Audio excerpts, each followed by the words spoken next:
So recording is in process.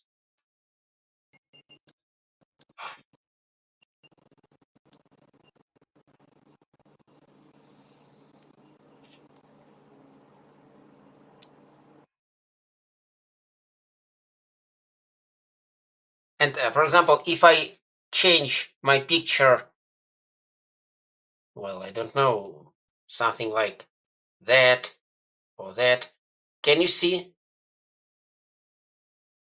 No? No changes. No change. You just see the presentation. Yes, the front. Just the first page. Yeah. Yes, just the first page. Ah, that's good. In fact, that's good. Also, I have some resources here so that they didn't interfere into our lectures. That's good. Okay. So, my dear friends, my dear audience, my dear colleagues, it's very nice to see you once again. I think it's already a good tradition for us, so that we meet each month, so that we can talk each month to each other, so that we can change our opinions, we can initiate some discussion, so we can inform each other, and so on. I think it's very, very good for all of us, because the main problem of the today's world, I would say, is not just the lack of information, of relevant information, of true information, but also the lack of communication. My dear friends, today we're going to speak about the continuity of Wheeler, as you see in the presentation, from the Great Patriotic War to the special military operation in the Ukraine. And on the very first picture over here on this slide, you can see that I've chosen such a picture where, of course, the red flag of victory is present. It's not that flag that was raised over the defeated Reichstag on the 1st of May 1945. It's just the red flag, which is associated with victory in the Second World War and in the Great Patriotic War, what is much more important for all the Russians, the Great Patriotic War. It's just the symbol of victory of our people against the most cruel and the most, well, I don't know how to characterize it, humanless, maybe, notion of the global history named Nazism. And over here you can also see a soldier with a letter Z in the modern military uniform with this well-known, well-recognizable Kalashnikov automatic rifle. Yeah, this automatic rifle is so well recognized as this PPSH machine rifle of the Great Patriotic War. It's one of the symbols of our victory also, which you can see here in the hands of our Soviet soldiers. So, but that's just the symbols, We're going to speak about something much more important, much more relevant for us, the continuity of heroism of Wheeler. And let's proceed to the lecture. Here you can see the first slide. Once again, I've chosen such a photography where you can see both Soviet soldiers singing a song, and also our modern defender, our modern hero, Russian soldier in the uniform of 2025. Well, as you can see here, when President of the Russian Federation, Vladimir Vladimirovich Putin, announced the start of this special military operation in the Ukraine, one of the crucial goals of this military operation was called as denazification of the Ukraine. Why I underline this notion? Why do I underline denazification but not demilitarization? Well, demilitarization is some kind of a technical process. It's very important, yes, but it's not that important as the improving of the historical thinking of the integrative part of our unique peoples, of our unique and united country. So unfortunately, temporarily separate from the Russian Federation and the Ukraine, but I guess it's very temporary. So we're speaking today about the continuity of weather on the one hand. I think it's clear for everyone. But what is on the other hand? On the opposite side, we also see the continuity. That's the continuity of the absolute evil, as I call it. If we're speaking about Nazism or fascism, well, Nazism is something much more destructive. I call it, and not only I think that each healthy historian, responsible historian, first of all, can call it as the absolute evil. And you know, the tragedy is that if someone asked me about 10, 12, 15 years ago about the Ukraine, I would have never said that this country could get bogged down in neo-Nazism. Bogging down in neo-Nazism is something anti-historical. It's something anti-humanistic. And it's something that, well, as a historian, on the one hand, I can explain it. But on the other hand, it's very complicated for me to explain this process. For such a heroic part of the former Soviet Union, as the Ukrainian Soviet Socialist Republic was, for such talented part of our people, well, it's even painful to speak about that. But the fact is that today we're struggling again, once again, against Nazism. And unfortunately, the Ukrainian Nazism is just a fluctuation of the global Nazism, which nowadays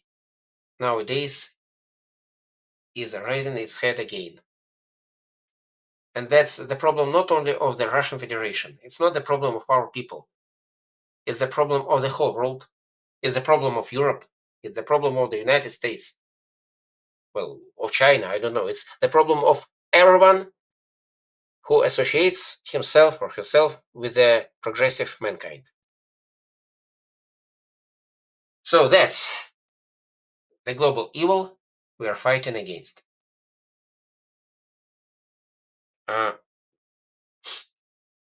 On this picture, on this slide, you can see the memorial in Donbass. Well, in Russian, it's called Saur Могила. In English, well, I tried to translate how it is called, but unfortunately, I failed to translate it in English.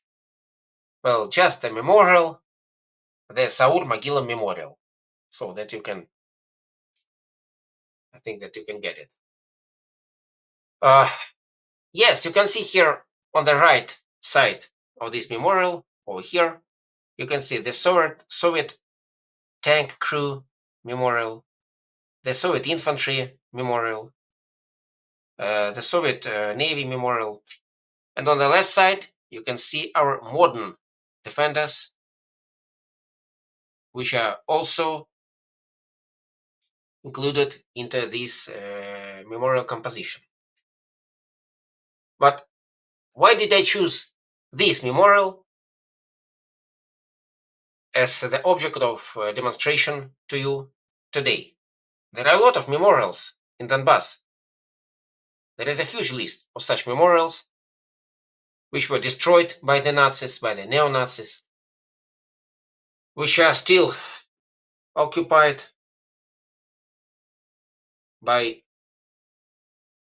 neo-Nazi forces in some western parts of Donetsk People's Republic. But I have chosen this very memorial. Why? Because this memorial is the symbol of the Soviet victory in the Great Patriotic War and as the symbol of Donbass liberation against Nazis, from Nazis. This memorial was destroyed principally as the first military objective by the Ukrainian forces, well, already long ago in 2014, when they tried to suppress and to capture Donetsk. So this was the object of destruction as the military object. So they shot it with tanks, with artillery. They bombed it from airplanes, aircrafts, and so on.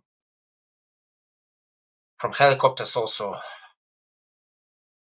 And this memorial was the first memorial close to Donetsk, which was reconstructed and now survives its second born. And it is one of the symbols of liberation against the modern Nazism or neo-Nazism in 21st century. So you can understand that's not just a memorial. That's the historical symbol. The historical symbol of our victory, of our people. And I would also say that's the symbol of justice, of our justice, of our fairness. Well, fairness, I think, is the better word for that. So, what are we going to speak today about? I do realize that most of you is not that involved, that deeply involved into the history of the Soviet heroic path during the Second World War, during the Great Patriotic War. Well, in fact, you shouldn't. Of course, you should.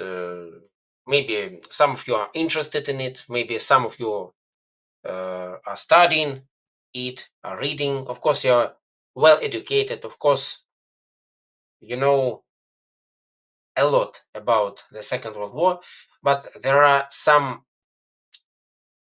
demonstrative symbols. There are some, well, we can compare them with pixels of our military history, which sit or lie deep in heads and in hearts of our people. Well, and that's normal. I think it's normal. It's not a problem for anyone. So here I would like to tell you about the heroic deed, the feat of Comrade Gastello that was the Soviet air officer in summer 1941. He noticed the German military column moving towards Smolensk, and he destroyed it. So just using his own airplane, because unfortunately his ammunition was already off. That was not the unique case of the Great Patriotic War, but that was one of the first such cases. But that was 1941. Here you can see that on the 2nd of December 2022, during the battle over Artyomovsk, the second name of the city is Bakhmut. So these two officers, Alexander Antonov, the pilot, and Vladimir Nikishin, the navigator, they directed their damaged aircraft at the enemy column, and their airplane crashed into the enemy armored vehicles and destroyed many of them. So here you can see the last words of our heroes. Of course, these words are not for kids. Of course, they are not that polite. But that's war, and that's truth. That's the truth of our life during the war. These words were mentioned into the military report, and so you can see here the demonstration of their deed. The second heroic deed I'm going to tell you about is the feat of the tank crew of our Alyosha tank. So just for understanding, what is this tank? Is the T-80 model, T-80. So in Russian it is T-80, in English it is T-80, one of the modifications. Here you can see the crew: Rasim Vaksikov, Ilya Gorilov, Alexei Neustroyev, Alexander Levakov, and Philip Yevseyev. They have not just won a mechanized battle on the field. One of the photos you can see here, but you'll see also the other a bit later. They have also evacuated their comrade tank, which was shot down, staying under the enemy fire of 12 enemy machines. So despite this fact, they evacuated the second tank and brought it to a safe place. Here you can see 40 minutes of fighting. So if you're speaking about such a battle during the Great Patriotic War or during the Second World War, well, it's okay, it's normal. 40 minutes of fighting, it's normal. So the history knows some examples where 4 hours of fighting, for example, the heroic Panfilovs over Moscow in November 1941. So they fought for about 4 hours against the German mechanized column.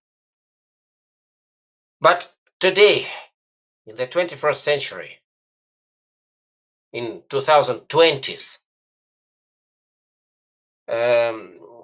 well, if I'm not mistaken, such a battle, or such a fight, lasts, well, something about 10, maximum 15 minutes.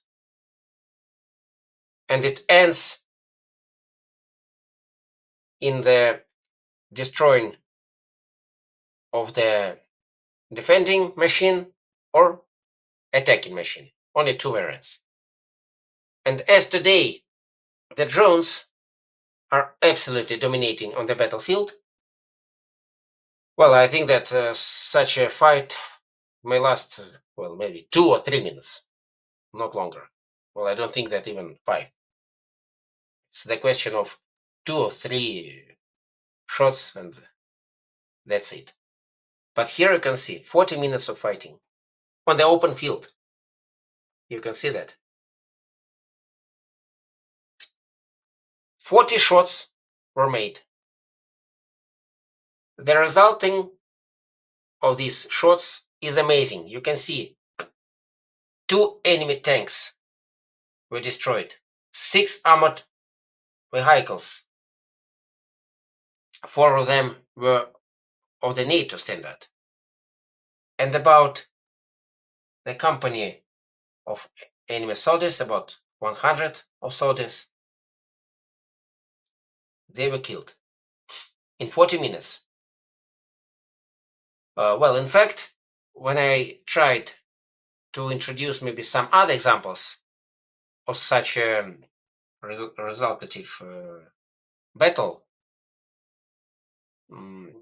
I think it's possible. It's possible. But it's not that easy to find such examples. But nevertheless, I have the second example of such a heroism. We'll speak about it a bit later today. And now, once again, look at these figures. Look at these figures. And now, please, look at this picture. This picture was made from the Russian drone observing the battlefield. Here you can see the NATO vehicles. They are Saxon, I guess, Bradley, I guess. Saxon once again. And in the head, already destroyed, there are 2 Ukrainian tanks, T-72. So that's the picture of the battlefield. And our tank is staying in the left side over here, but it's covered with the fog. You can't see it. And the enemy also couldn't see it, but our tank could see them.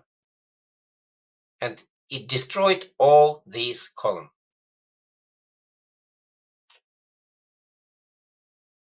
How can we characterize their heroic deed, their feat? We can compare it with the feat of the KV-1 crew on August the 20th, 1941, under the commander of Comrade Kolobanov, Zinovy Kolobanov. Here you can see his crew over here.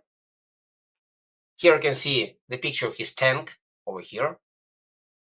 And here you can see the consequences of this battle for the Nazis over here. They were marching on Leningrad. You can see here 30 minutes of fighting. So in the previous one, we saw 40 minutes of fighting. And here, even a bit shorter. Well, that's strange, but interesting. 30 minutes of fighting. 98 shells were fired. That's fantastic. That's really fantastic. So more than 3 shells per minute. Well, I can't understand how they did it. I really can't understand. With no automatics, how they did it in 1941, I really cannot understand. The second fantastic figure is the tank withstood 114 hits. Well, dear friends, I don't know if some of you is practicing, for example, boxing,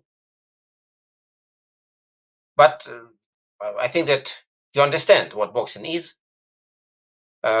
Please imagine, just imagine that the boxer has got a heavy blow on his head. So we call it knockdown or finally KO. Yes? Well, it's very hard to tolerate these blows, these strikes. And now please imagine that you survived 114 such blows or such strikes.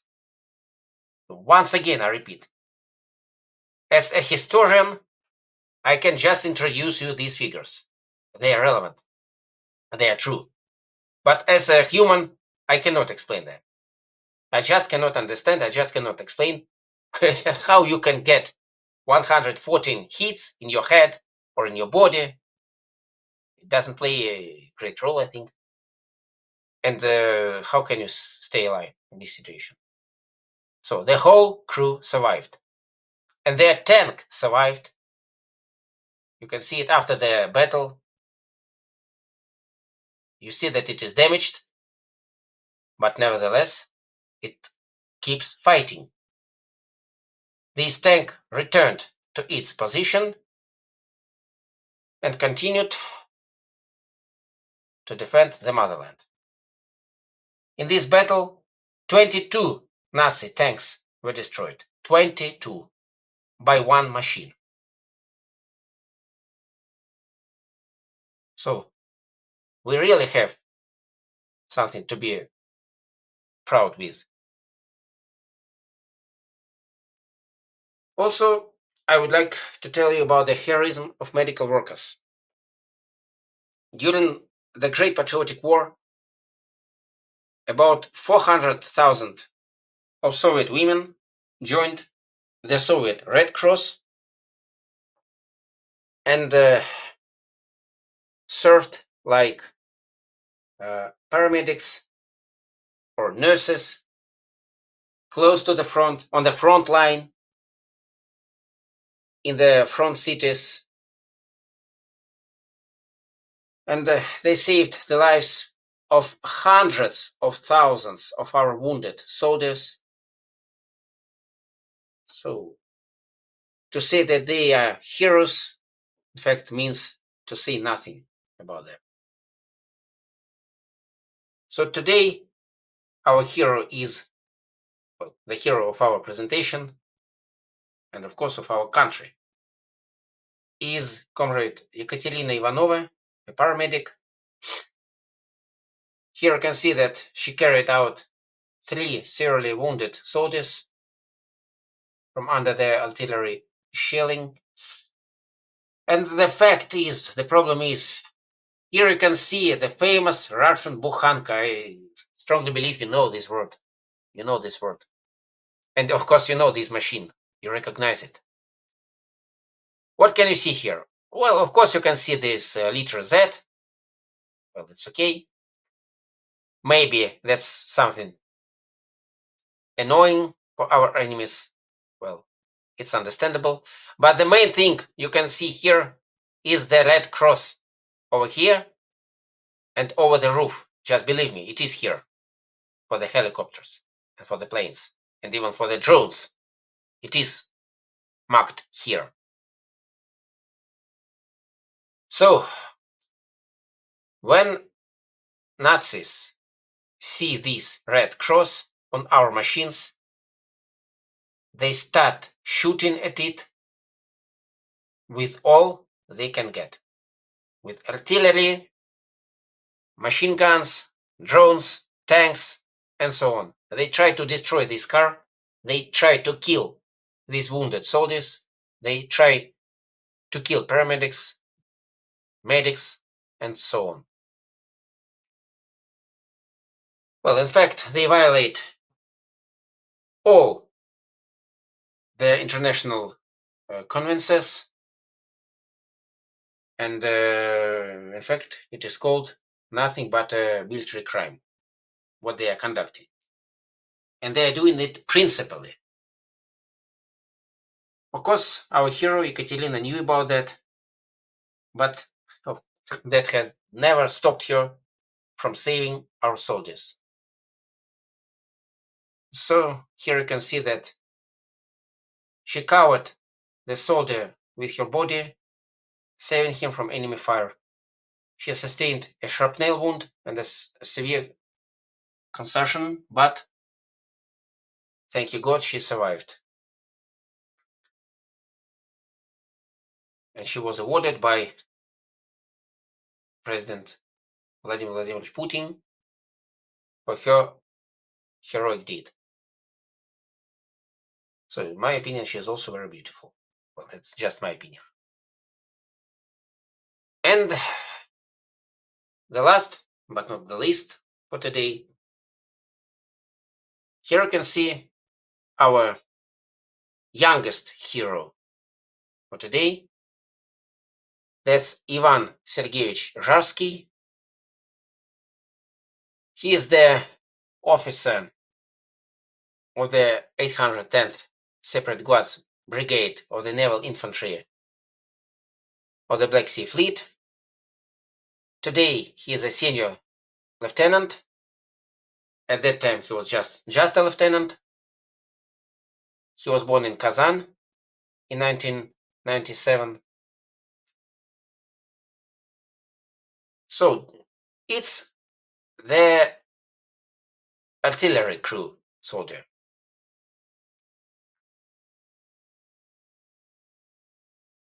He conducted 3 fights, 3 battles. So I call his path as the combat path of the hero. You can see it over here. Firstly, he joined Russian military forces in the first day when the special military operation was proclaimed. So you can see here that since February 24th, 2021, he joined our army, and he was on the front line since the first days of special military operation. His first contact battle was on the 17th of July during the assault on the village of Petykhatki in the Zaporozhye region.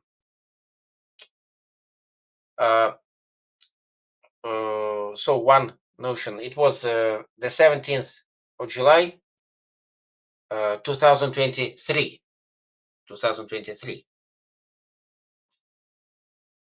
So he used the main Russian anti-tank missile system called Kornet, and he hit, as you can see here, 2 enemy strongholds and advanced the assault group. In fact, there were 2 assault groups. Also, he eliminated 7 attacking enemy soldiers. That was his first contact battle. His second battle was much more interesting. It was 1 week after the first battle. 1 week after it. It was the village of Robotino. So he assisted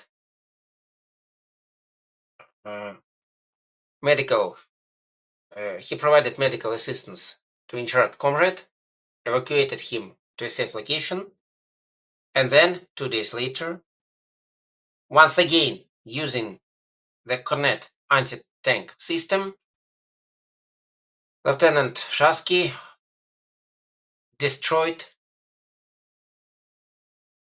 a Leopard 2A6 German tank and also destroyed Bradley during one fight.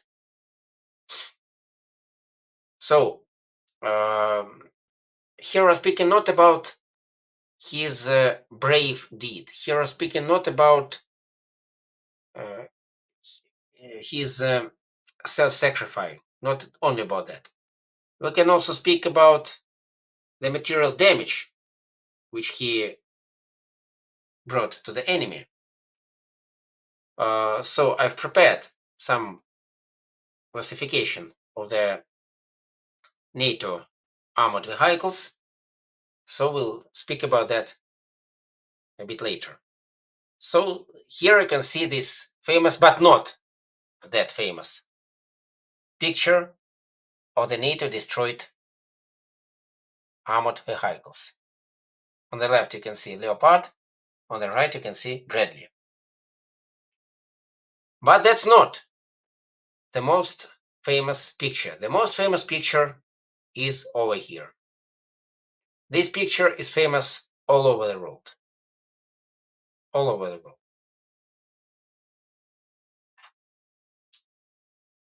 On the 27th of July 2023, you can see here God's senior lieutenant. I once again repeat that he was at that time just lieutenant.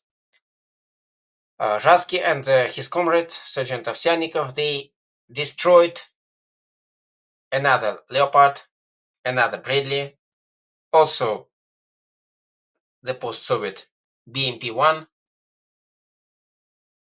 and the total number of the NATO vehicles which were destroyed during the 26th and the 27th of July, you'll see later.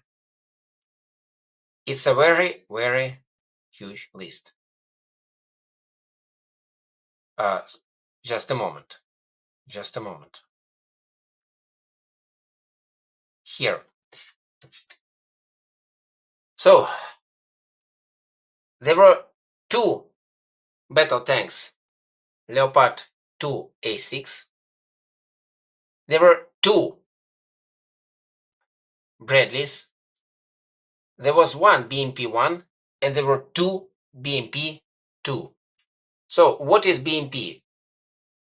Well, I guess that BMP-2 and especially BMP-3, the Ukrainians do not have BMP-3, it's only in the Russian army, but BMP-2 is something close to Bradley. That was the Soviet analog of Bradley. But Bradley is a bit better, I think, and much more expensive. But BMP-2 in 2023, well, and even in 2024, was the main BMP, both on the both sides of the front, both in the Ukrainian forces and in the Russian forces also. And if we just summarize the cost of the NATO armored vehicles, which were destroyed by Comrade Zharsky, we can see that in 2 hours, if we just take 1 hour on the 26th and 1 hour on the 27th of July 2023, during these 2 hours, he destroyed the vehicles with a total cost over $28 million. So that's the economical aspect, and the material damage is extremely high. So it's not that easy to replace these destroyed vehicles with something like that. And once again, it was made by one person. Well, in fact, by two with his assistant, but he is the main operator of this Cornet system. And so let's now look. Okay, let's look at this Bradley machine.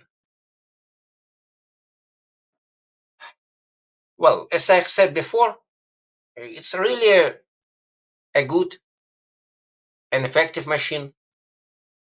It suits for the conditions of the Ukrainian front, It's used for the geographical locations of the Ukraine. On the contrary, for example, a vast majority of French and German armored vehicles do not suit the geographical conditions of the Ukraine. And the American, for example, famous Abrams tank doesn't suit at all. It's too heavy. It just stuck in the Ukrainian soil. It just cannot move. But Bradley is okay. Bradley is really okay for this type of war. Well, in fact, it's a good machine. It's really a good machine. Back to where we were in 1991, which is not realistic. Then they have to demonstrate it by stopping the conscription, by demobilizing people, by that will be a litmus test of the seriousness of the. Mm-hmm. Yes, we'll speak about that also. Thank you. So you can see here the characteristics of Bradley, and it's totally high cost. When I was speaking about Russian BMP2, its cost is about $600,000 or $700,000 of dollars, $600,000 or $700,000, and here you can see $5.5 million of dollars. It's really bad news for our opponents. And here you can see the German tank, this famous, this well-advertised Leopard 2A6. So, well, in fact, well, I don't know. Maybe for the German side, it's a good machine. But as to the contemporary conditions of war, and especially for the Ukrainian front, it's not the best machine at all. But it has its advantages. Its automatic system, automatic transmission, that's great, yes. But in fact, our Russian T-80 and of course our Russian T-90, so in Russian T-80, T-90, T-90 called Prorыв, is much more efficient and of course much cheaper than this German opponent.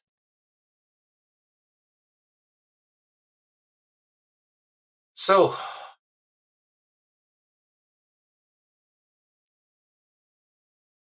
now, summarizing our today's discussion, well, I would like to say the crucial thing, that the main basis, the fundamental basis of the Russian state, and I guess not only of the Russian, but of the state at all, of every state, if it is adequate, the main basis is historical memory and the continuity of its or historical or heroic deeds. They are the foundation of the strength and power of our motherland. There was a period of history when we forgot about that. It were the 90s, maybe that were very, very early 2000s, but as President Vladimir Vladimirovich Putin came into power, fortunately, we have changed our understanding of history into the right direction. I guess it is so. And these examples which I have brought you, of course, it's less than 0.000% of all the heroic deeds which are being conducted every day on the fronts of the special military operation. And if we spoke about the heroic deeds of the Great Patriotic War, well, it's the topic for a dozen of such lections. And even a dozen of such lections wouldn't be enough. But today I tried just to demonstrate the continuity of the heroic deeds of our people, and to make you fundamentally understand the drivers, the motivation of our people to fight till victory. Well, that was my lecture for today. Yes, I can see that it is the last slide. Dear friends, if you have some questions or you have something for conversation, or maybe disagree with something, or you would like to add something, you're welcome. I'll be glad to speak with you as usual, as we usually do,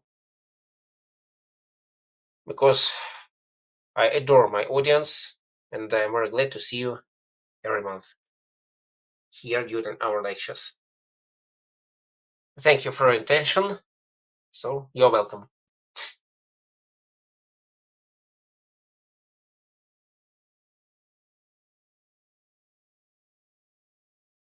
Maybe I'll stop the demonstration now because I can't see those who are present. Just a moment. Just a moment.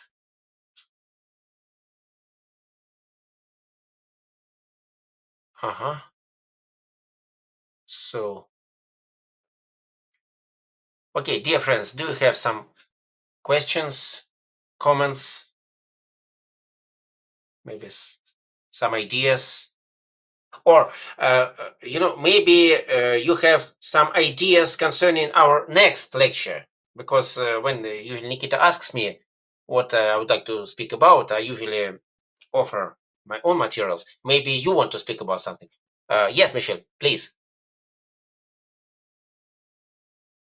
Please. Thank you. Can you hear me? Yes, very well. Thank you. Thank you for the lecture today. I have a question. I want to make sure I heard you right. The the tank, the preserved tanks that took the 100, was it 114 blows that it took? Yes. Um, KV-1 is the Russian Yeah. heavy tank, very thickly armored. It was the most thickly armored machine until 1943, when the German Panthers and Tigers appeared. Until that time, it was the most thickly armored machine. Right. That my mind went to my husband and my sons are very avid boxing fans. So I kind of got a glimpse of the visual when you told us to imagine a boxer. Yes. And my mind goes to there was a fighter here, and this is back in 1982. It was a fight between Aaron Pryor and a guy named Alexis Arguello. And this guy, Aaron, he was really he was top notch. Nobody wanted to fight him because he was really good. But this Alexis Arguello, he was the top of his game too. But Alexis hit him. Oh. He hit Aaron Pryor so hard that his mouth wound up on his forehead. When they did the slow motion, he hit him so hard that you saw where his mouth went all the way up to almost to his forehead. That's how hard he hit him. And it stunned him. And I remember Aaron Pryor, my husband said, we were listening to this, it was a pre-recording, and Aaron Pryor said, I ate that shot. It stunned him. He said, but I ate it. And he did. And Aaron Pryor went on to beat that. He beat him. But that shot, and my mind went to, you're saying this tank and the individuals, the soldiers that were in that were hit 114 times.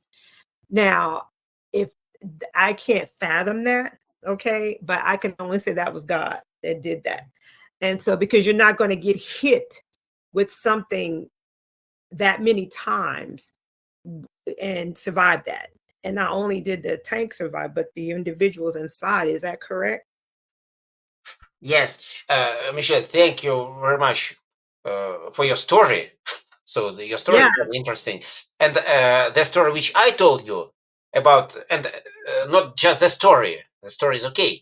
When I just introduced you this kind of visualization, when I compared it with boxing, it's not Mm-hmm. my idea.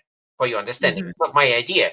I visited the Russian Military Forum in August 2024 in the Patriot Park near Moscow in Kubinka. And there was the tank T-80 demonstrated, and the tank crew officer, the commander of this tank, he told us this story, and he offered and introduced that comparison with boxing. It was his idea, and so I took this idea for me because it's a good visualization. We can imagine it in a vital form. Mm-hmm. And he asked me, you know, I'm uh, I'm tall, so I'm something like 1 meter 95 centimeters, and maybe he thought that I'm a boxer, I'm a fighter. Well, but in fact, I'm playing very peaceful table tennis. But he asked me, "Do you like boxing?" I said, "Well, yes, I like." And then he asked me, "How many blows can you survive?" Well, I don't know. Maybe two, maybe three. Well, maybe I'm that strong. I can survive five, maybe. And he asked me, "And what about 114?" I told, "No, thank you very much." Mm-hmm. So I'll never leave this forum, I think, in this case. So, and he introduced this idea. He offered this idea. And, you know, there is one technical moment. All the modern tanks, not just the modern tanks, all the tanks since the 60s, I guess, since the 60s, they have several planes of armor. And inside the tank, there is, well, I don't know how to characterize it in English. Um, Maybe just a moment. Um, there is some soft, not duster, but liner, I guess, something Mm-hmm. soft, which softens the consequences of Oh, the blowing for the yeah. crew. Insulin. Yes, Yeah. yes. So that the incoming blowing wave is not Mm, that harmful, and right. so that the soldiers do not get confused. That's Yeah. the topic. That's the matter. But as I have said, it is since the 60s, and during the Second World War, it was nonsense. And if you just sit in the tank and you get uh, this blow, yes, you survive. Yes, maybe your tank is well armored. It's okay, but you take a terrible blow in your head, and you just Yeah. sit confused, like in boxing. That's the case. And that's like, but that's not like 114. So that's crazy. Um, Another thing that I wanted to iterate on was the violation of the. It seems like that there was a violation of all the international laws regarding the when they were trying to kill the not only their survivors but the EMS soldier the emergency soldier that went to go that covered her body. That was against all the international laws regarding this particular event. Is that right? Yes, and they do it systematically until today. Yes. That's their practice. Yes. Yes. And that's taking place right now, unfortunately, with us. The US is yeah. So I that's not right and it shouldn't be. But nevertheless, it do, like you say, systematically, it happens all the time. The third fight that I made was the German tanks. Was that the third fight? Were there just German tanks that Yes, leopards. Yes, leopards. okay, so now I understand a little bit why Germany is in such a financial bad hardship right now because those tanks are not cheap. Of course, they're And not cheap. Of course, they're not more cheap. expensive. Then just with this recent war alone, the losses from those tanks, Russia really put a beating on them. That in itself, because my kids always tell me, Mom, Germany's like one step away. Like here in the States, everybody's two paychecks away from being homeless, and so in Germany, it's like they're two government sanctions away from being bankrupt. I mean, because this is an example of it. You're spending this kind of money on tanks and they're getting creamed, and that's not a lot. You can't recover from that. So yeah, it's not a good thing. War is never a good thing for anybody because of the loss of life.